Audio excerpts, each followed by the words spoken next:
Weekly ইনকিলাবে স্বাগত জানিয়ে দিচ্ছে আজকের প্রধান প্রধান শিরোনামগুলো। সাথে আছি আমি মৃদুল ইসলাম।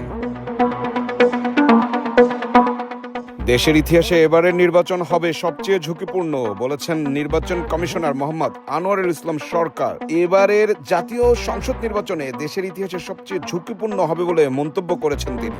শুক্রবার রাজধানীর আগারগাঁওয়ে নির্বাচনী প্রশিক্ষণ ইনস্টিটিউটে এই মন্তব্য করেন তিনি।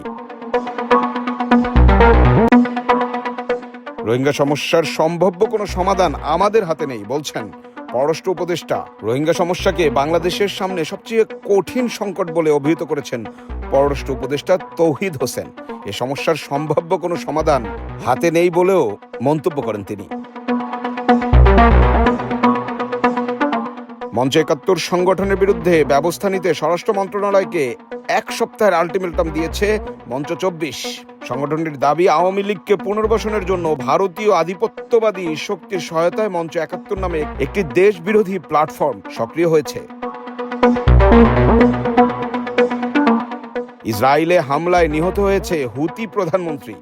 ইরান সমর্থিত হুতি বিদ্রোহীর প্রধানমন্ত্রী আহমেদ আল রাহাবি ইসরায়েলি বিমান হামলায় নিহত হয়েছেন। বৃহস্পতিবার সানার একটি অ্যাপার্টমেন্টে তিনি হামলার শিকার হন।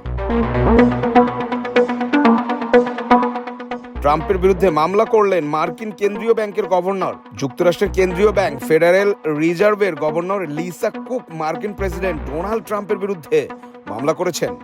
প্রেসিডেন্ট ট্রাম্প তাকে পদ থেকে সরানোর চেষ্টা করেছিলেন, আর সেটি চ্যালেঞ্জ করেই মামলা করেছেন তিনি। ২০২৬ বিশ্বকাপ বাছাই পর্বের দল ঘোষণা। আর্জেন্টিনা ২০২৬ বিশ্বকাপ বাছাই পর্বের শেষ ২ ম্যাচের জন্য চূড়ান্ত দল ঘোষণা করেছে। ৩১ সদস্যের প্রাথমিক দল থেকে ২ জনকে ছাঁটাই করে স্কোয়াড চূড়ান্ত করেছে কোচ লিওনেল স্ক্যালোনি। এই ছিল আজকের মতো, সবাইকে ধন্যবাদ।